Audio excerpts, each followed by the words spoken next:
Okay, so the first thing we need to figure out is Dimitri will pick 3 blue marbles and then turn around and pick 3 red marbles. So you've got numbers in both of those columns. Like you've got, well, this is probability of 3 blue. And you're going to check which column. And this is 3 red. And that crooked line bothers me. So there. And out besides, you've got 0.09, 0.12, 0.125, 0.15,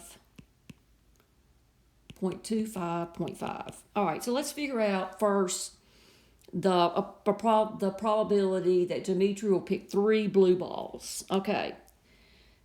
So he's going to pick a blue ball out of cup A, 1 out of cup B, and 1 out of cup C. Cup A, and cup B, and cup C.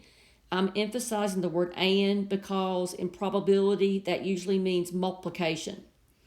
So the probability he picks a blue ball out of cup A, there's a total of 8 balls, and picks a blue one is 2 eighths.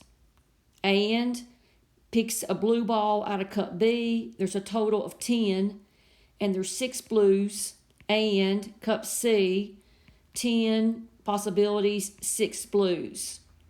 So 2 will go into 10 5 times. 2 will go into 6 3 times. 2 will go into 8 4 times. 2 will go into 4 2 times. 2 will go into 6 3 times. I don't want to cancel anymore. That's 3 times 3 in the top is 9. 2 times 5 is 10.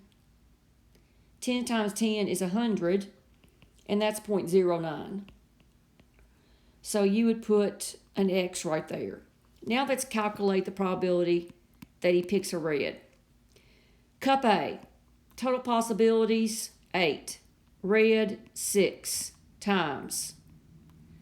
Out of cup B, total possibilities 10, red is 4. Cup C, 10 and 4. All right, 2 will go into, well, here you go, 4 will go into 8 2 times. 2 will go into 6 3 times. 2 will go into 10 5 times.